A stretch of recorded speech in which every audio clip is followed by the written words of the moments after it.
গৈছে আমাৰ প্ৰথমে মাননীয় প্ৰাক্তন বিধায়কগৰাকীয়ে যত জীৱ তত শিৱ এই কথাটো আটাইতকৈ সত্য সুন্দৰ কথা আমি ক'ৰবাত অনুভৱ কৰিব পৰা নাই।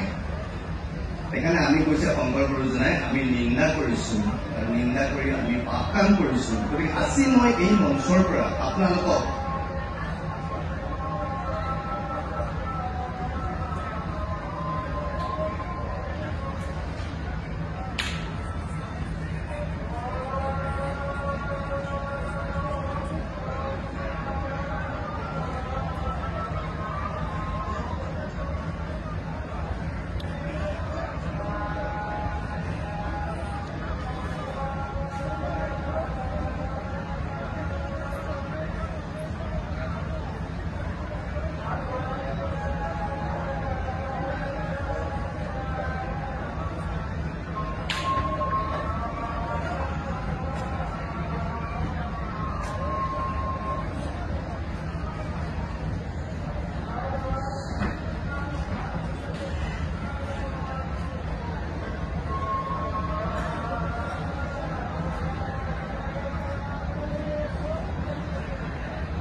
কোনোবাই আল্লাহ বুলি পাইছে, কোনোবাই গড বুলি পাইছে, কোনোবাই শিৱ বুলি পাইছে, কোনোবাই কৃষ্ণ বুলি পাইছে। সকলো সত্তা যেতিয়া আমি কৈছো যে ঈশ্বৰ সৰ্বশক্তিমান, ঈশ্বৰ সৰ্বব্যাপী, তেতিয়াহ'লে মোৰ ঈশ্বৰজন আপোনাৰ ঈশ্বৰজন একেজন ঈশ্বৰ হয়তো দেখাত বুজাত ক'ৰবাত আমাৰ তাৰতম্য আছে কাৰণে, মানুহ মাত্ৰে আমাৰ ভুল হয় কাৰণে আমি ক'ৰবাত ঈশ্বৰৰ লগত যুদ্ধ কৰিব খোজো। আচলতে যুদ্ধ আমাৰ ঈশ্বৰৰ লগত নাই। যুদ্ধবোৰ হয়তো ক'ৰবাত আমাৰ কেতিয়াবা নিজৰ ভাৱ ধাৰণাবোৰৰ মাজতে আছে।